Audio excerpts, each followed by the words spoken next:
आज सुबह आपने प्रवचन में बताया कि हम माला जाप अनुष्ठान आदि क्रियाएं अपने को भार मानकर करते हैं, जबकि स्वयं के लिए होना चाहिए। उसी प्रकार तो हम खाली के खाली रहे। उसी प्रकार हम सामाजिक जीवन में, धार्मिक जीवन में ऐसा करते हैं कि किसी से ईर्ष्या, असहनशीलता, सहजता खो देते हैं, सरलता खो देते हैं, तो वहां भी हम रीते ही रहिए। सब में उपादान। बहुत अच्छा प्रश्न है। धार्मिक मामला था इसलिए कहा पाप में भी उपादान लगाओ। यदि आपको आपने किसी को गाली दी, उपादान लगाओ, उसका कोई नुकसान नहीं है, नुकसान हमारा है। हमने किसी की चोरी की, उसका तो धन ही गया, हमारी तो जन्म जन्म की दरिद्रता आ गई, जन्म जन्म की दरिद्रता आ गई। वो उस चोरी करने वाले के, वो एक डाकू ने चोरी कर ली, उसका तो धन ही कमा, उसकी किस्मत में होगा तो फिर कमा लेगा। लेकिन चोर ने तो 100 भवों के लिए भिखारीपन का निमंत्रण ले लिया। अब वो 100 भव तो भिखारी होगा और कर्म उसको ऐसी दशा करेगा कि वो चोरी करने लायक भी नहीं रह पाएगा, भीख मांगेगा। तो हमने सामने वाले को नहीं लूटा है, हम 100 भवों के लिए स्वयं लुट गए हैं।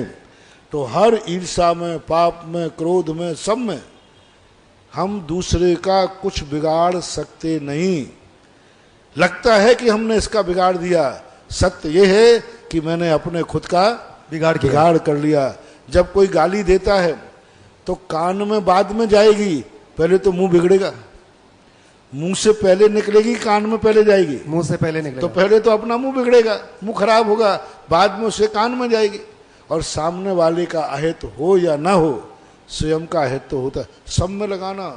ये जो निमित्त उपादान की चर्चाएं आपकी केकड़ी में जो चली हैं, इनको सब पुण्य और पाप में सब में लगाना। हर दृष्टि में उपादान दृष्टि लाओ।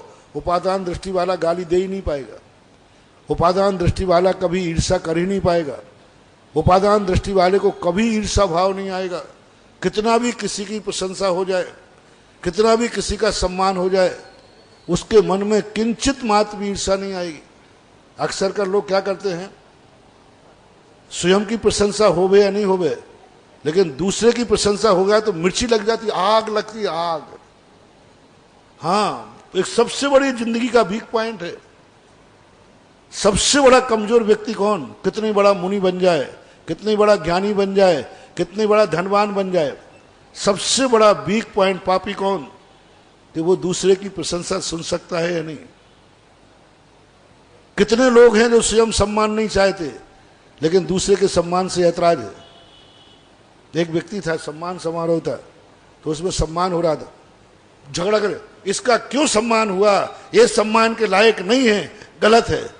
तो मैंने कहा भैया अब वो तो हो ही गया, तू हल्ला मत कर, मैं तेरा सम्मान मैं करवा देता हूं। बोले नहीं, मैं तो माला पहनूंगा नहीं, मेरा तो त्याग है। यथार्थ घटना राजस्थान की है। मैं तो माला पहनूंगा नहीं, मेरा तो माला का त्याग है। लेकिन इसको माला क्यों पहनाई गई?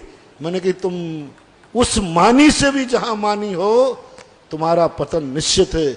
जिंदगी में माला मत फेरना, तुम दूसरे की माला पे ऐतराज है।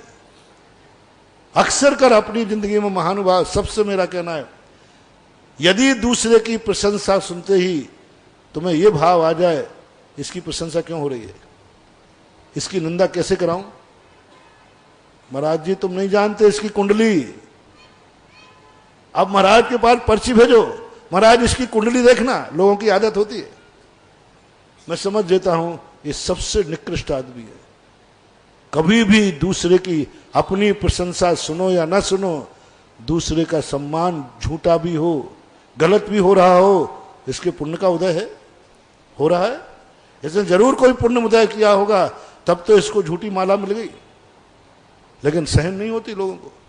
जिंदगी का सबसे बड़ा वीक पॉइंट है, व्यक्ति सम्मान चाहे या नहीं चाहे, दूसरे की प्रशंसा सुनकर तुम्हें कैसा लग रहा है। मैं तो सदा कहता हूं, हमारे तो ऐसे रहते हैं। एक व्यक्ति ने कहा महाराज जी हमारे कभी अच्छे दिन आएंगे कि नहीं आएंगे, हम बहुत बुरे दिन हैं। मैंने कहा आ सकते हैं। बोले महाराज आ जाएंगे, पहले एक टेस्ट देना पड़ेगा। तुम क्या किससे बोले महाराज हम बहुत गरीब हैं। अब मेरी कभी गरीबी जाएगी, मैंने कहा चली जाएगी। ये बताओ अमीर को देख के कैसा लगता है? अमीर को देख के कैसा लगता है? मैंने कहा आ जाएगा। बोले महाराज अमीर को देख के आग लगती है, ऐसे लगता है इसे मकान में आग लगा दूं। अमीरों को देख के मुझे बहुत कुड़न होती है। मैंने कहा जाओ 100 जन्म तक तुम कभी अमीर नहीं बनोगे।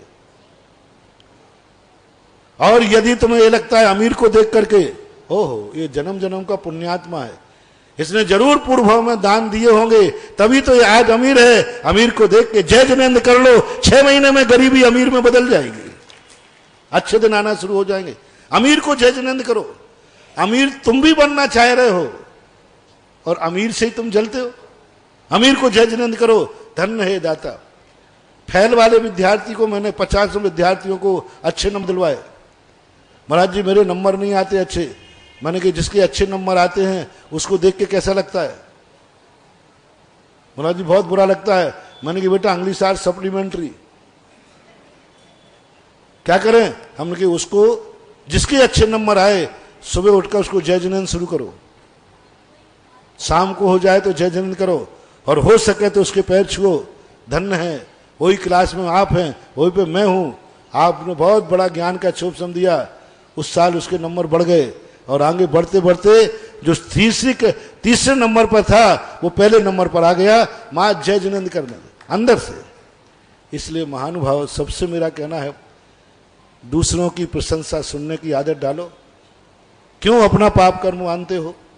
ईर्षा आदि उपादान दृष्टि वाला कभी ईर्षा नहीं कर सकता, कभी ईर्षा भाव ही नहीं आएगा। वो कहेगा ठीक है इसके पुण्य का उदय है इसलिए प्रशंसा हो रही, बल्कि वो जय जिनेंद्र और जाके करेगा। लेकिन होता नहीं बंधुओं, होता नहीं।